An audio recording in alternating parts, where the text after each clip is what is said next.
Dawn has not broken yet, and you are walking the empty docks of Shanghai, the only city on Earth that in 1400 AD gave up growing food for cotton and won. Around you, 1,000 ships sit at anchor. By midday, this port will move more cotton than all of Europe produces in a year, dressing Persia and Polynesia.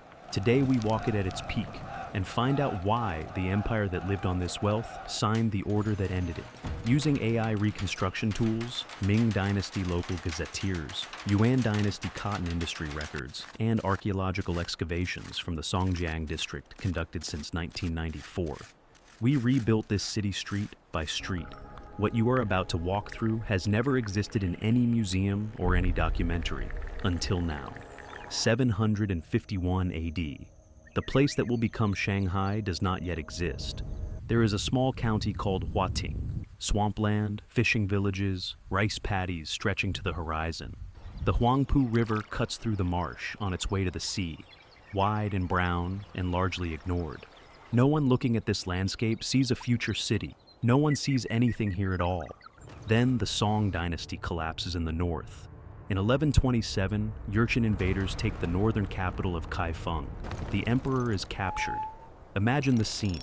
The son of heaven, ruler of the most sophisticated civilization on Earth, loaded onto a cart and driven north into captivity.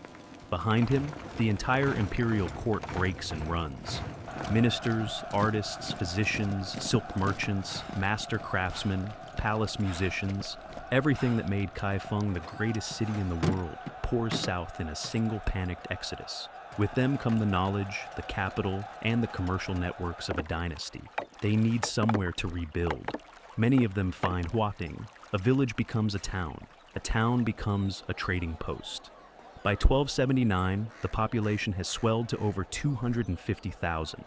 In 1292, the Yuan Dynasty formalizes what has already happened on the ground and establishes Shanghai County. The city is officially born, not from a plan, not from a decree, but from the pressure of a civilization in retreat, finding the one place it could still breathe. Walk to the riverbank and you understand immediately what the merchants understood. The Yangtze connects Shanghai to every province in China's interior. Every ship heading out to sea passes through here. The geography is so perfect it seems designed. Not farmland, not a fortress, a funnel. Everything China produces must pass through this point to reach the world.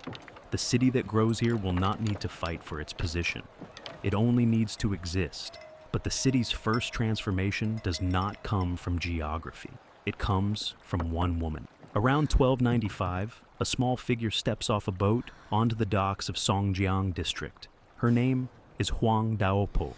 Roughly 50 years old, she has spent the last 30 years living among the Li people of Hainan Island, mastering their textile techniques. She left Shanghai as a young woman. The records say she fled an arranged marriage by hiding on a riverboat heading south. The kind of desperate act that, in this era, usually ends badly. It did not end badly.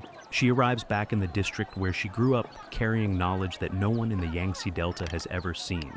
The cotton industry here at this moment is primitive. Workers remove seeds from cotton by hand, slow and barely profitable. Huang Daopo has watched the Li people do it differently. Now she returns and begins teaching. She redesigns the cotton gin to process 3 times as much fiber. She converts the spinning wheel into a 3-spindle pedal-driven loom, the most advanced weaving machine in the world. She teaches a new method of mixing colors and patterns that produces fabrics no one has seen before. Within a generation, the entire economy reorganizes itself around her. Farmers who once grew rice grow cotton. Workshops fill with the sound of looms. Huang Daopo's cotton gin arrives 500 years before Eli Whitney's. The West will later call that invention the trigger of the Industrial Revolution. Shanghai gets it first, in a workshop, taught by a woman who escaped an abusive marriage by hiding on a riverboat and spent 30 years learning from people her own culture considered beneath her. The Industrial Revolution begins here. No one notices. Before we continue, if this kind of reconstruction is what you come here for, subscribe and hit the like button so more people find this. Drop a comment right now. What city or civilization should we walk through next? We read everyone. By the time the Ming Dynasty takes power in 1368, Shanghai is not just a trading city, it is a manufacturing city. 70% of the agricultural land in the surrounding region grows cotton rather than food. The city feeds itself by selling fabric and buying grain from elsewhere. Shanghai textiles reach Persia and Polynesia. A bolt of Songjin cotton cloth commands a premium in markets that have never heard the name of the city that made it. The bet works, until the man who destroys it is born. Turn from the river and walk into the city. The streets run on a grid, narrow and shaded by wooden shop fronts leaning toward each other overhead.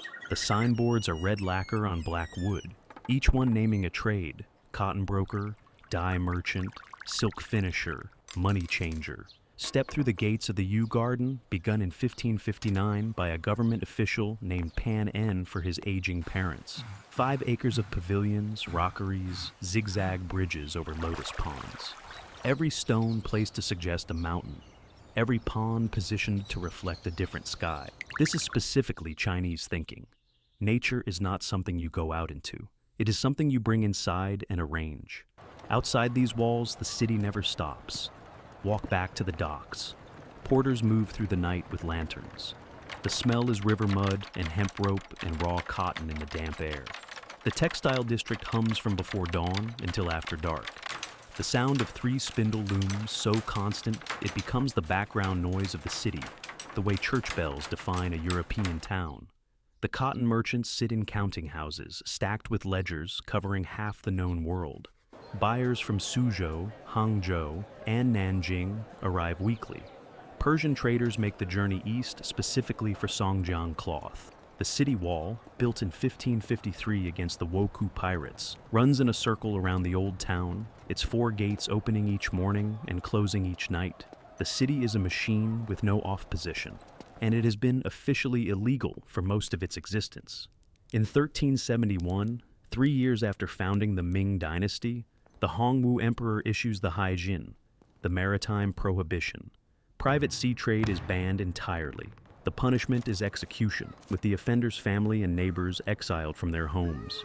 Ships and shipyards along the coast are ordered destroyed. Officials report burning hundreds of vessels in a single day at some ports. The smoke visible for miles, the sound of timber splitting in the fire, carrying across the water to the empty docks where merchants stand and say nothing. The Hongwu Emperor was born a peasant. He watched his parents die of starvation while merchants prospered. He believes trade makes men ungovernable. He believes a city that lives by buying and selling rather than growing and making cannot be trusted.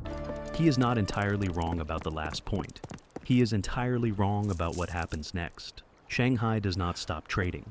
The merchants of Songjiang move their operations offshore, routing shipments through tributary missions, paying officials to look elsewhere. The Wokou pirates who raid the coast are not primarily Japanese. They are Chinese merchants pushed outside the law who decided to stay there. By the 16th century, the largest Wokou leader, a man called Wang Zhu, runs a trading empire from Japan that moves more cargo than the Ming government controls. He is a Shanghai merchant. He has not stopped doing business. He has simply stopped pretending to follow the rules of people who made his business a hanging offense. The wall built in 1553 to keep the pirates out is, in part, a wall built to keep out the consequences of a policy that created them. When the sea ban lifts in 1567, nearly 200 years after it was imposed, the merchants returned to open commerce so rapidly it suggests they never really stopped. Cotton flows directly to Manila, where Spanish merchants trade it for silver from the Americas. That silver finances larger workshops, grander merchant houses, the expansion of the Yew Garden. The city the Hongwu Emperor tried to make impossible has outlasted his policy and grown richer for the waiting.